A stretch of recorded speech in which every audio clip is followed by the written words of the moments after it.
Welcome to HBTV. I'm Harry Binswanger, the HB in HBTV. I'm a philosopher who advocates Ayn Rand's philosophy of objectivism.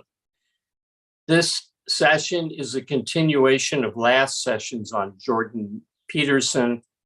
I had some questions and I have some answers, plus some context setting that I want to do in regard to Peterson. Perhaps I should start with one, Daniel, the question about his popularity. You want to read that one? Yes, so the question is from Nadav, and he asked, why is Jordan Peterson so popular? Does it show there is a segment of population that's hungry for ideas? Yes, it shows that there's a segment of the population that's hungry for not only ideas, but for values and meaning. I think that attributes that are most noticeable in Jordan Peterson are his thoughtfulness. He doesn't shoot from the hip. He doesn't come out with canned, pre-digested slogans. You can see his mind in operation when he talks. He often pauses, and thinks for a second before he responds. The other thing is his courage. You know how he made his fame? He stood up to the gender police, the pronoun police. There was a video that went viral of him confronting some students who demanded that he call them by their preferred pronoun rather than what they are.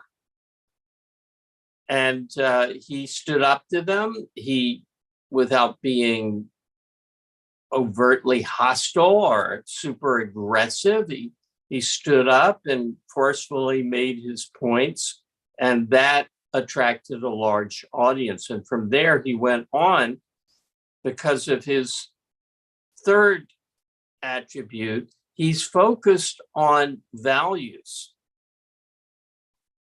He's not just a thinker. He's also a person concerned with the human soul, with values and meaning in life. And that's really what we're going to be talking about today. Speaking of today, my internet is down, so I'm talking to you over the iPhone, and I hope that it is satisfactory for our purposes. That's my office in the background. And I couldn't do the nice background that I have for most of my shows, all the other shows, but a touch of realism for our discussion of the real and the ideal. I got a question from someone in email who asked, is Peterson right to say that meaning implies responsibility? One of his themes is that you have to take responsibility for your values. You have to take responsibility for actualizing your potentialities. And that's what gives meaning. You can't have meaning as a passive rider through life. You have to take responsibility. And responsibility is often a code word for duty. And here, I don't think it is, but it's open to the criticism of being a package deal. This term package deal that Ayn Rand used is extremely important in looking at any intellectual, any philosopher, and any public intellectual. A package deal is the combination in one conceptual package, one term or one slogan of two fundamentally opposite things on the basis of their having some superficial similarity. So for instance, if I made up, well, take stakeholder. I'm not going to make one. The term stakeholder, we have stakeholder capitalism.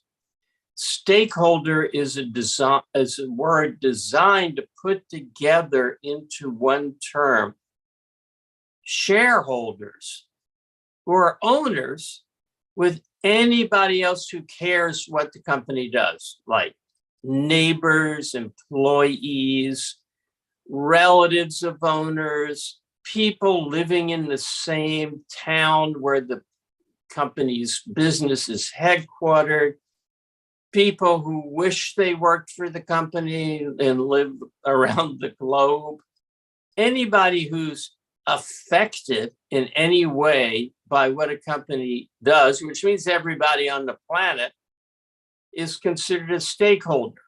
So it puts together legal owners whose property the company is, with people who just want to share the wealth that the company has. So parasites and producers are put together in the term stakeholder. That term should never be used. That's a package deal. Some of them are not what Ayn Rand called anti-concepts, which are concepts like stakeholder designed to wipe out a legitimate concept. Stakeholders designed to wipe out the concept of owner by smearing it in with these other things. And well, lots of people are affected by what the company does, and the company should pay attention to everybody. Now, I don't think that Jordan Peterson is floating anti-concepts, but the term responsibility and the term meaning are both vague enough in his mind that they function as package deals. Now, let's take them up separately. Responsibility can mean duty, like, well, I have a responsibility to give back to the community. I have a responsibility to my terrible relatives whom I hate, but they are my family. I have a responsibility to the planet, which in fact doesn't give a damn about you. I have, okay, so I have all those duties that there's nothing in it for me. It's just my sacrifice that the concept of responsibility is trying to name there, trying to christen. Social responsibility, community responsibility to God, to country, to neighbors, to relatives, to the poor, to the planet. None of those things are valid. But even if you think they are valid, they're a fundamentally different thing from love. The other meaning of responsibility is the thing you love, the thing you value. For you to be consistent requires certain action on your part, and you should be glad to do them. If your beloved wife needs to get a new hairdo, you don't take the attitude, oh, well, I guess I gotta get her a hairdo, I gotta drive her there or something. Or she needs, she's got appendicitis and you've got to take her to the hospital. You don't think, oh God, I was gonna watch the football game, but I guess I need to take my wife to the hospital so she doesn't die. No, when you value something, taking care of it is part of what valuing is. Sometimes you need a reminder, hey, this is a big value of yours. You want to do this thing. That's the responsible thing to do for it. So it's caring in action for what you care for abstractly, or caring all the time for what you say is a value and you should care for all the time. Caring meaning taking care of and loving. So the responsibility to promote your values is a rational, selfish, and we're for selfishness, life-serving thing. The duty, for no reason that you can fathom, towards something you don't care about or actively hate, is the opposite. But you've got to take responsibility, put them together. It's quite a different thing to say, look, if you love something, remember that when it's time to take care of it. You love it. You want it to succeed. On the other hand, if it's your detested brother whom you hate, you don't have to take care of him, and you shouldn't. So that's one package deal. I don't think at all deliberate. Everybody except Ayn Rand makes that kind of mistake, particularly with regard to moral concepts like responsibility. The other concept that can have a package deal is meaning. There are two kinds of meaning that are the opposite of each other. There's the external meaning, where my life has meaning because I'm serving something larger than myself. And then there's the internal meaning. My life has meaning because I'm devoted to philosophy. I'm devoted to computers.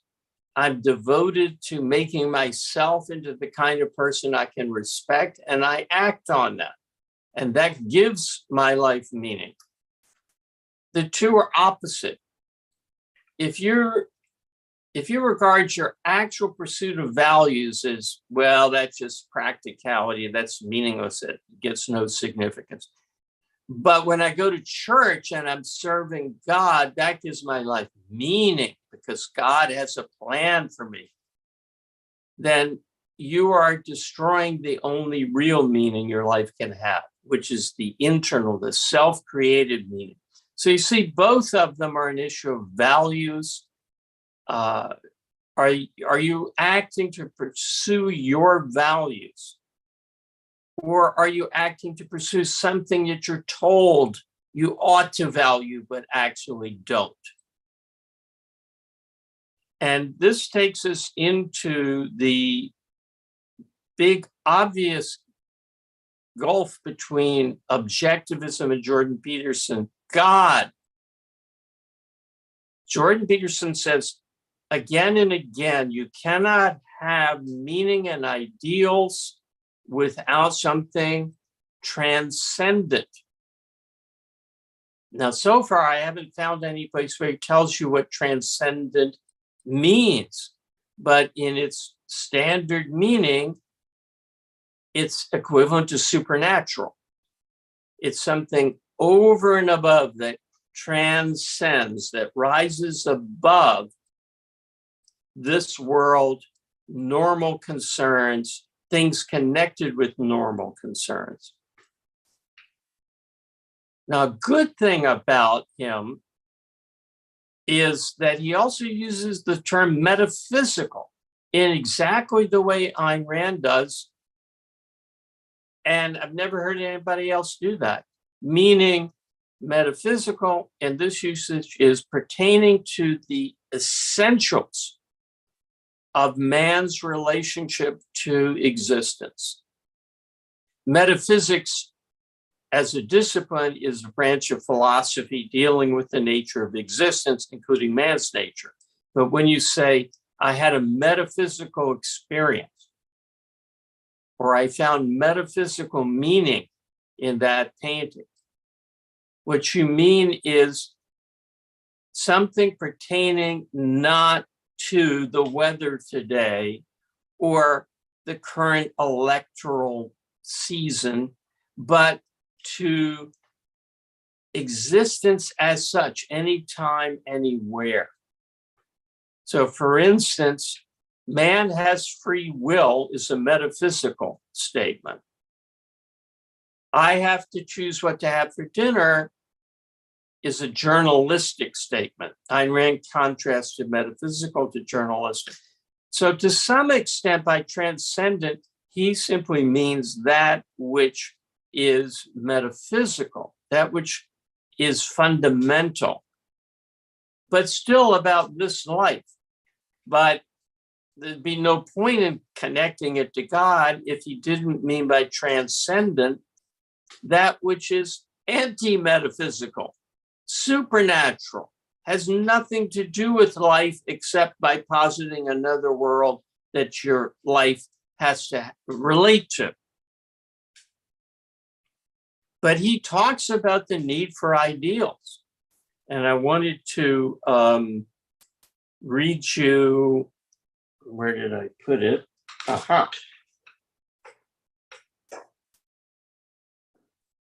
Ayn Rand at age 29, taking the same fact about the need for ideals and using it in the opposite way from Peterson. Peterson says we need ideals, we need something more than mundane, journalistic, daily existence. We need something metaphysical, and that has to be found outside of life. And here's what Ayn Rand wrote at the age of 29, 1934.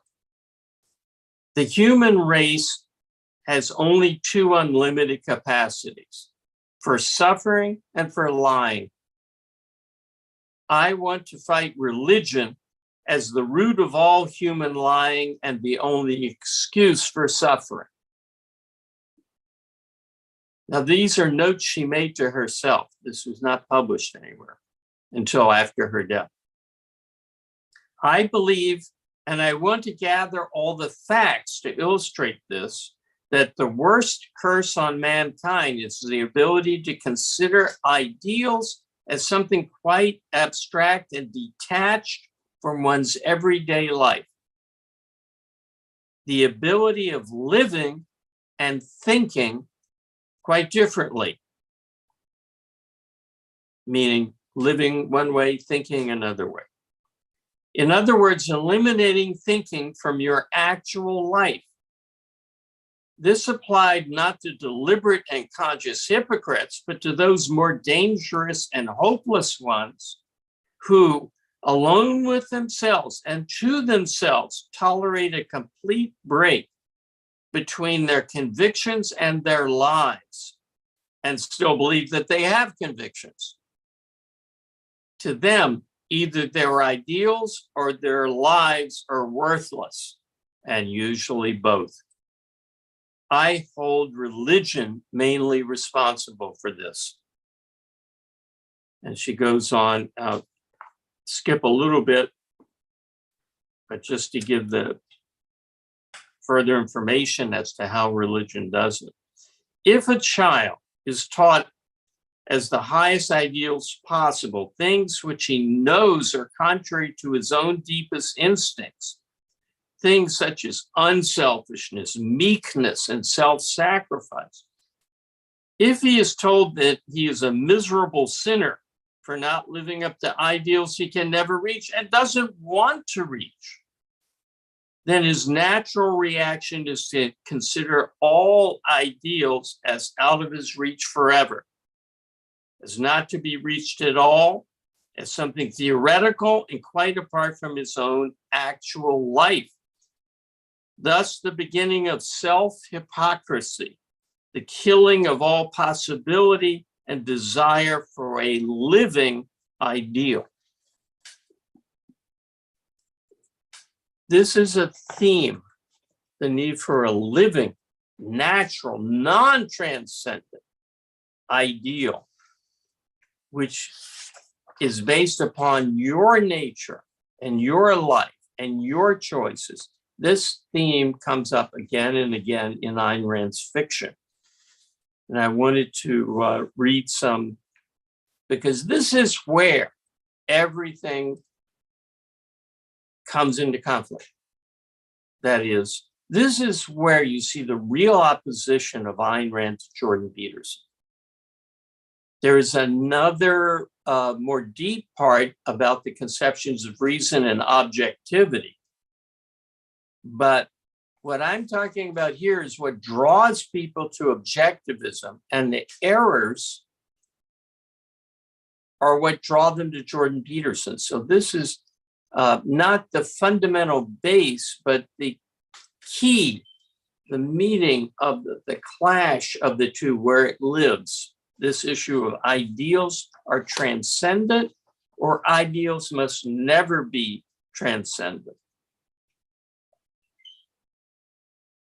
There's a scene in The Fountainhead where the hero is saying to another major character, for those of you who know The Fountainhead's Rourke and Winan.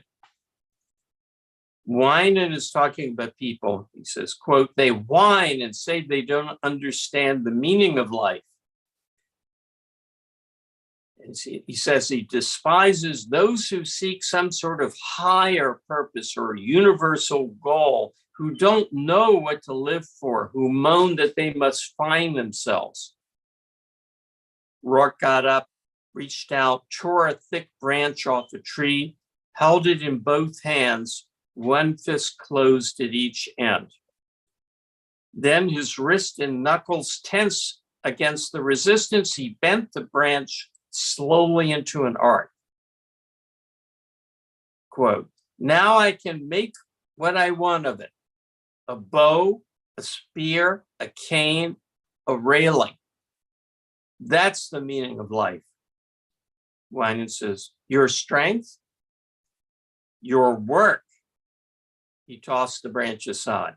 "The material the earth offers you and what you make of it." You couldn't be more life-centered than to give as your example of the meaning of life a tree branch that you can now make into anything that will serve your values.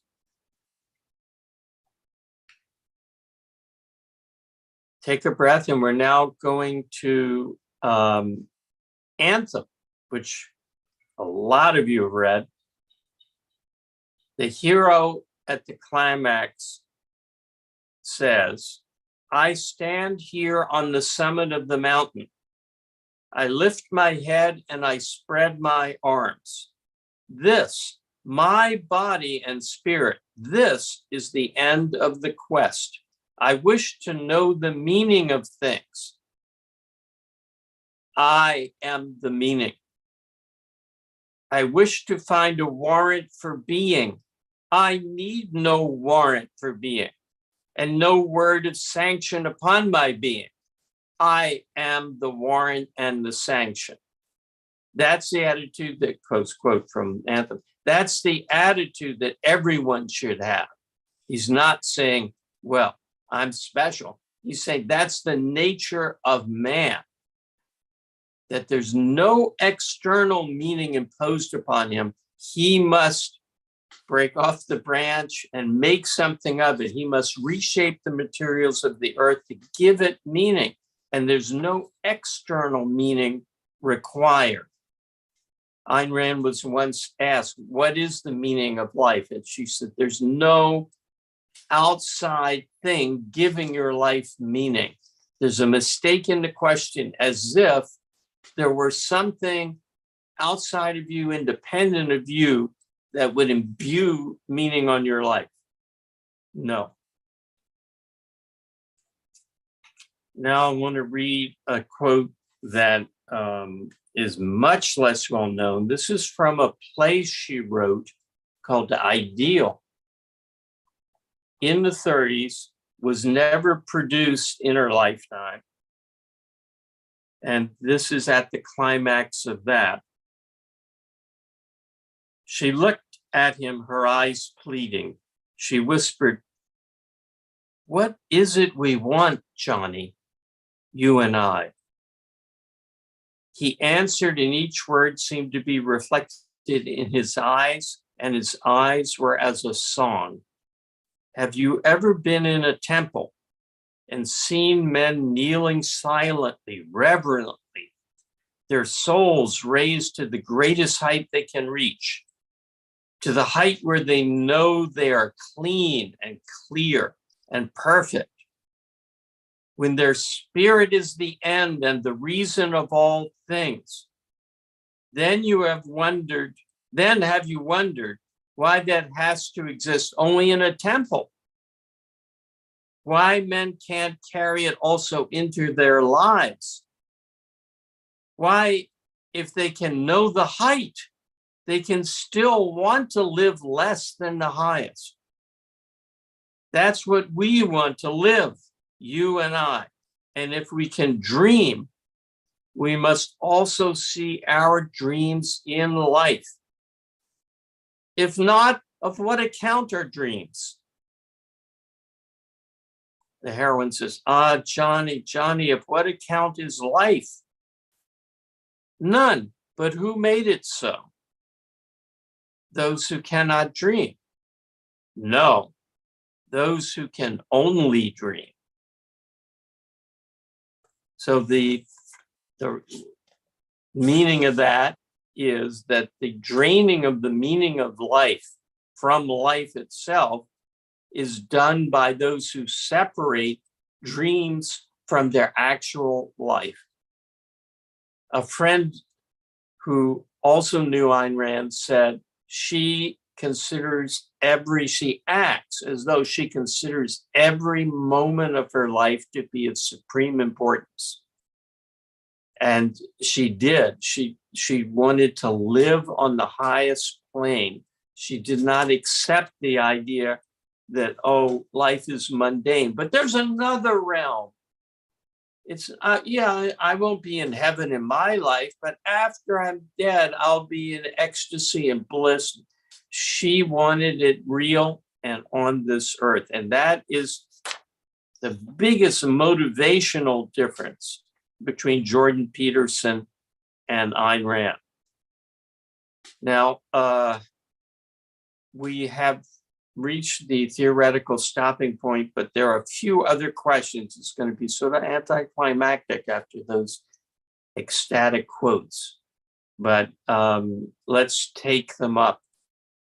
So take a breath and read me one of the other questions, please, Daniel. One quick question we have from Michael is, I think Jordan Peterson would be willing to have you on his podcast. Have you tried reaching out? No, I haven't. That's an idea worth pursuing. I doubt that he would.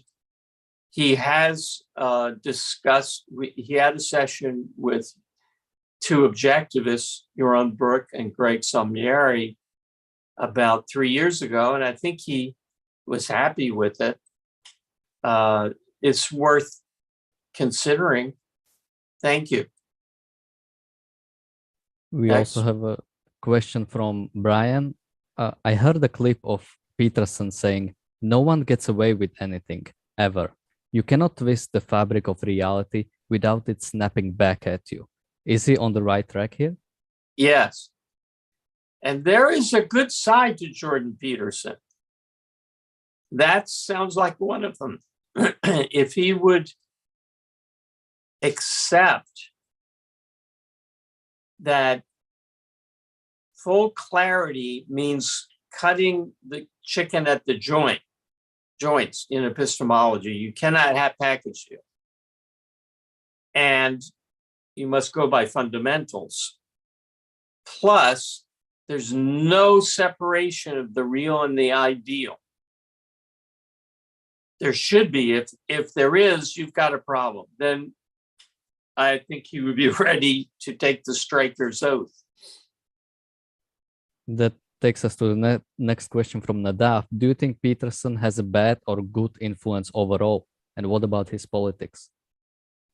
I think he has a good influence overall, because what people know him for is he's thoughtful, he's courageous, and he's concerned with ideals and meaning. You know, he said, I watched a video where he talks about values and hierarchy, and very good. He says you cannot act without a hierarchy of values. And that's exactly what Ayn Rand says. And it's exactly true. The term hierarchy is almost never used outside of objectivism, but he uses it. And he doesn't use it in this case to mean like the church hierarchy where there's the Pope, the bishops. No, he's not talking about some status hierarchy. He's talking about values, some being more important than others. But I've already criticized. Let's go ahead.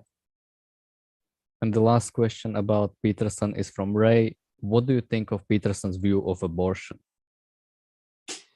Well, all I know is that he thinks it's immoral or raises serious moral questions, but I'm not sure he wants to make it illegal. So I'm not that informed, but I think that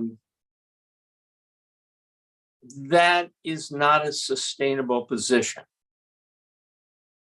If you think something is immoral in regard to another's life, why isn't it in this case murder? You have to have the view that you have only chosen responsibilities, not unchosen responsibilities. And that there's no mystical element in man. There's a consciousness. Man is not a hunk of meat. B.F. Skinner is wrong. Man has a mind, and that makes him a noble being and potentially a heroic being. But that does not come into existence until the human being is born, until he exists, or she.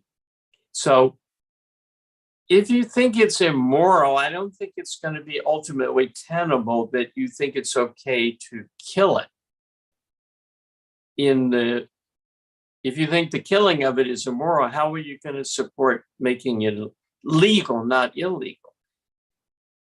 But it's better than thinking that there's no right. So I plead basically ignorance and say that I don't think there can be a moral, political dichotomy on that fundamental an issue. There are things about which you can say, well, that's a legal issue, but not a moral issue. But this is a metaphysical issue, to use the term that we both agree on. And I don't think you can sustain a difference there. Next question. Next question is from I didn't say about his politics. He describes himself as a classical liberal, which is the best label you could apply of the kind of culturally available labels. I call myself a capitalist now. I mean, I used to avoid that because it sounded like, oh, you invest, you're an entrepreneur, but I don't think it reads that way or sounds that way now. So that's the simplest way of saying my political views. We have a bit longer question from libertylama. He asks, where does consciousness come from? And he continues, if it is from an evolutionary source, isn't that simply accidental cause? And if it is accidental, can we trust it? Well, there are a lot of errors in that. We don't actually know where consciousness came from, but the best hypothesis is evolution. Every other faculty of man evolved from lower animals. We know that as we climb the evolutionary scale, the consciousness of the organism becomes more and more flexible, more and more like human beings. So chimpanzees, if you work with them for years and years, can be taught a couple of very concrete words like bird. It's not really concepts, but they have the rudiments, let us put it that way, of forming concepts or primitive analog. So we see the continuity in regard to consciousness. It gets more and more complex. More and more neurons give rise to more and more flexibility of behavior. We infer that the conscious life of the thing is more and more like ours. So by far, the best hypothesis is it evolved with the increasing size and functionality of the brain. Wouldn't it then be an accident? No, you have a basic misunderstanding of natural selection, or a non-understanding. Evolution works by natural selection. It's selection that separates the good and the bad. There's no accident. The accident is what selection works on. So it's an accident what the varieties that are born are. But what is born is selected for its survival value. And this is what accounts for the progressive increase in complexity and the maintained adaptiveness of organisms to their environment. You can see it in the big scale very easily. Imagine that there's a variety of dog born without legs. Well, unless a human being cares for it, it's going to die. Now imagine a dog is born that can outrun its competitors. It gets to the prey faster. It's going to be able to reproduce better. So it's a selection for the more fit, the more pro-life, the more survival value among the random mutations. So evolution, and I studied this for my doctoral thesis, which is on this subject and its philosophic significance. So I'm not just speaking off the top of my head. I've read Theodosius Dobzhansky. I've met Theodosius Dobzhansky, George G. Simpson, Ernst Mayr. I haven't met them, but I know this field, okay? And they all say there are two things: random, not just mutation, but sexual recombination. The mother contributes some things, the father contributes some things, and there's a mixing there, and that results in a new thing. But mutations and sexual recombination give the chance element. And then selection reinforces the ones that lead to more survival and more reproduction. So it's not accident. Accident only supplies the raw materials. And then could we trust it? Well, you can't raise the question, can we trust consciousness? You can raise the question, can we trust Biden? But you can't raise the question, can we trust consciousness? Because what are you going to use to answer the question? What does trust mean? Trust means that you have confidence in the thing based upon its record and what it is, based upon its track record and the nature of the thing as you understand it. You have confidence in what it's going to do, the causality of it. But that implies you as a knower, you as a conscious being. There's no grounds to question consciousness. And of course, the fantastic circularity is, if we can't trust consciousness, how do we know that the theory of evolution is true or even plausible? How do we know anything? So you can't say, well, maybe we don't know anything. Maybe we're no better than stones, but then it would follow that X. Stones don't draw conclusions. And it's an axiom that your mind is competent to function. There's no such thing as a self-disqualifying mind. That's a contradiction. Related to that, I know there was a question from last time about what is cognition? Yes, the last question is what is cognition, or the definition of cognition? Cognition is the acquisition of knowledge, the process of the acquisition of knowledge, or the pursuit of the acquisition of knowledge. So it's trying to get or getting knowledge. It's more or less a grammatical convenience. You could use knowledge, but then you'd have to keep saying trying to know. Engaged in cognition is a better way of putting it grammatically than he was trying to know. Okay, is that, it's now 4:42. I think we should stop. And Those are all the questions, so thank you. good. Happy coincidence. I will see you next Monday. Probably not in regard to Jordan Peterson. Probably it would be a new topic. I'm open to suggestions, what you would like to hear about. Thank you. Next Monday. Bye.